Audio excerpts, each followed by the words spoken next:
गुंडा कथा कहानी। ऑथर जयशंकर प्रसाद। वह 50 वर्ष से ऊपर था, तब भी युवकों से अधिक बलिष्ठ और दृढ़ था। चमड़े पर झुर्रियां नहीं पड़ी थीं।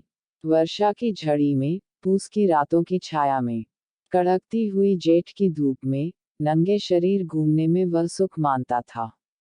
उसकी चढ़ी मूंछें बिच्छू के डंक की तरह देखने वालों की आंखों में चुभती थीं। उसका सांवला रंग सांप की तरह चिकना और चमकीला था। उसकी नागपुरी धोती का लाल रेशमी किनारा दूर से ही ध्यान आकर्षित करता। कमर में बनारसी सेल्ले का फैंटा, जिसमें सीप की मूठ का बिछुआ खोसा रहता था। उसके घुंघराले बालों पर सुनहले पल्ले के साफे का छोर उसकी चौड़ी पीठ पर फैला रहता। ऊंचे कंधे पर टिका हुआ चौड़ी धार का गणरासा, यह भी उसकी धज। पंजों के बल जब वह चलता, तो उसकी नसें चटाचट बोलती थीं। वह गुंडा था। ईसा की 18वीं शताब्दी के अंतिम भाग में वही काशी नहीं रह गई थी, जिसमें उपनिषद के अजातशत्रु की परिषद में ब्रह्मविद्या सीखने के लिए विद्वान ब्रह्मचारी आते थे। गौतम बुद्ध और शंकराचार्य के धर्म दर्शन के वाद विवाद कई शताब्दियों से लगातार मंदिरों और मठों के ध्वंस और तपस्वियों के वध के कारण प्रायः बंद से हो गए थे। यहाँ तक कि पवित्रता और छुआछूत में कट्टर वैष्णव धर्म भी उस विशृंखलता में, नवागंतुक धर्मोन्माद में अपनी असफलता देखकर काशी में अघोर रूप धारण कर रहा था। उसी समय समस्त न्याय और बुद्धिवाद को शस्त्र बल के सामने झुकते देखकर काशी के विच्छिन्न और निराश नागरिक जीवन ने एक नवीन संप्रदाय की सृष्टि की। वीरता जिसका धर्म था, अपनी बात पर मिटना, सिंह वृत्ति से जीविका ग्रहण करना, प्राण भिक्षा मांगने वाले कायरों तथा चोट खाकर गिरे हुए प्रतिद्वंद्वी पर शस्त्र न उठाना, सताए निर्बलों को सहायता देना और प्रत्येक क्षण प्राणों को हथेली पर लिए घूमना, उसका बाना था। उन्हें लोग काशी में गुंडा कहते थे।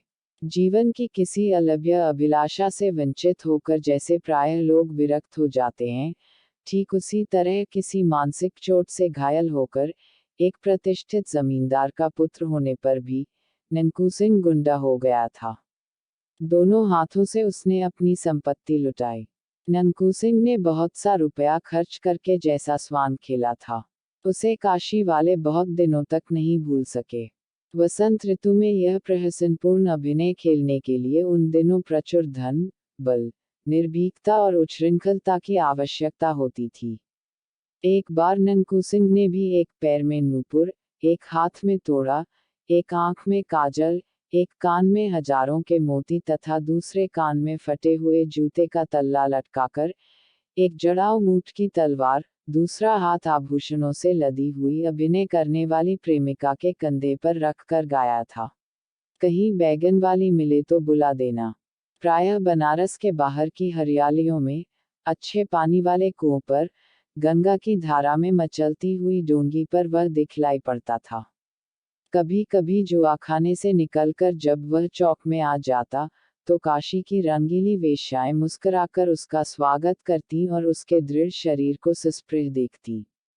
वह तमोली की ही दुकान पर बैठकर उनके गीत सुनता, ऊपर कभी नहीं जाता था। जुए की जीत का रुपया मुट्ठियों में भर भर कर उनकी खिकी में वह इस तरह उछालता कि कभी कभी समाजी लोग अपना सिर सहलाने लगते, तब वह ठठाकर हंस देता। जब कभी लोग कोठे के ऊपर चलने के लिए कहते, तो वह उदासी की सांस खींचकर चुप हो जाता। वह अभी वंशी के जुआखाने से निकला था। आज उसकी कौड़ी ने साथ न दिया। 16 परियों के नृत्य में उसका मन न लगा। मन्नू तमोली की दुकान पर बैठते हुए उसने कहा, आज शायद अच्छी नहीं रही, मन्नू। क्यों मालिक? चिंता किस बात की है? हम लोग किस दिन के लिए हैं? सब आप ही का तो है। अरे, बुद्धू ही रहे तुम।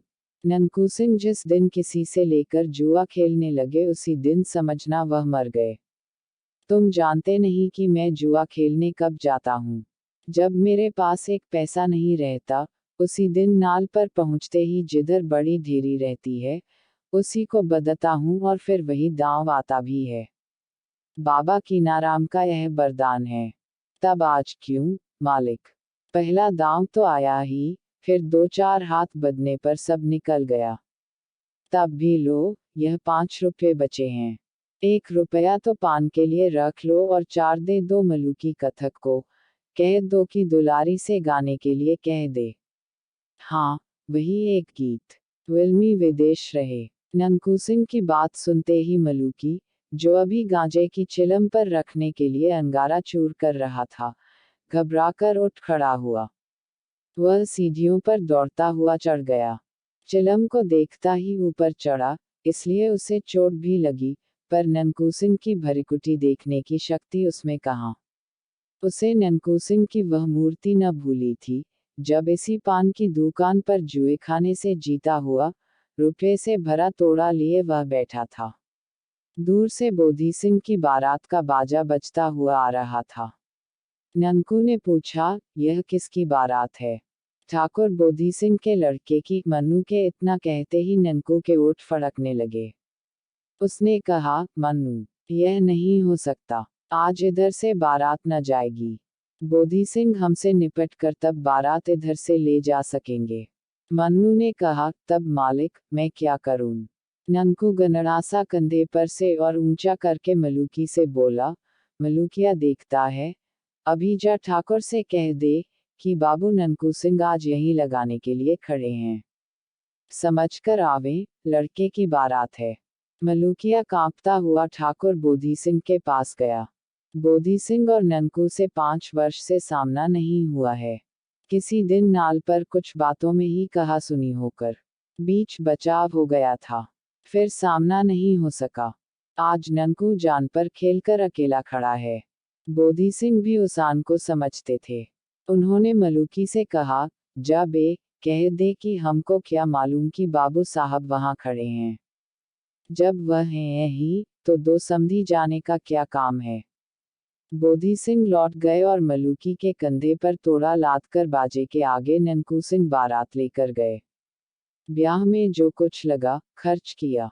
ब्याह कराकर तब दूसरे दिन इसी दुकान तक आकर रुक गए। लड़के को और उसकी बारात को उसके घर भेज दिया। मलूकी को भी 10 रुपया मिला था उस दिन। फिर ननकू सिंह की बात सुनकर बैठे रहना और यम को न्योता देना एक ही बात थी। उसने जाकर दुलारी से कहा, हम ठेका लगा रहे हैं, तुम गाओ, तब तक बल्लू सारंगी वाला पानी पीकर आता है।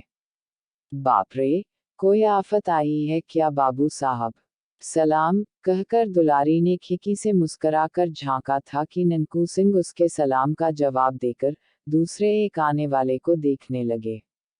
हाथ में हरौती की पतली सी छड़ी, आंखों में सुरमा, मुंह में पान, मेहंदी लगी हुई लाल दाढ़ी, जिसकी सफेद जड़ दिखलाई पड़ रही थी, कुव्वेदार टोपी, चकलिया अंगरखा और साथ में लेसेदार परत वाले 2 सिपाही। कोई मौलवी साहब हैं। ननकू हंस पड़ा। ननकू की ओर बिना देखे ही मौलवी ने एक सिपाही से कहा, जाओ, दुलारी से कह दो कि आज रेजिडेंट साहब की कोठी पर मुजरा करना होगा, अभी चले, देखो तब तक हम जानली से कुछ इत्र ले रहे हैं। सिपाही ऊपर चढ़ रहा था और मौलवी दूसरी ओर चले थे कि ननकू ने ललकार कर कहा, दुलारी, हम कब तक यहाँ बैठे रहें? क्या अभी सरंगिया नहीं आया? दुलारी ने कहा, वाह बाबू साहब, आप ही के लिए तो मैं यहाँ आ बैठी हूँ, सुनिए न। आप तो कभी ऊपर। मौलवी जल उठा। उसने कड़क कर कहा, चौबदार, अभी वह सुअर की बच्ची उतरी नहीं। जाओ, कोतवाल के पास मेरा नाम लेकर कहो कि मौलवी अलाउद्दीन कुबरा ने बुलाया है, आकर उसकी मरम्मत करें। देखता हूं तो जब से नवाबी गई, इन काफिरों की मस्ती बढ़ गई है। कुबरा मौलवी, बाप रे, तमोली अपनी दुकान संभालने लगा। पास ही एक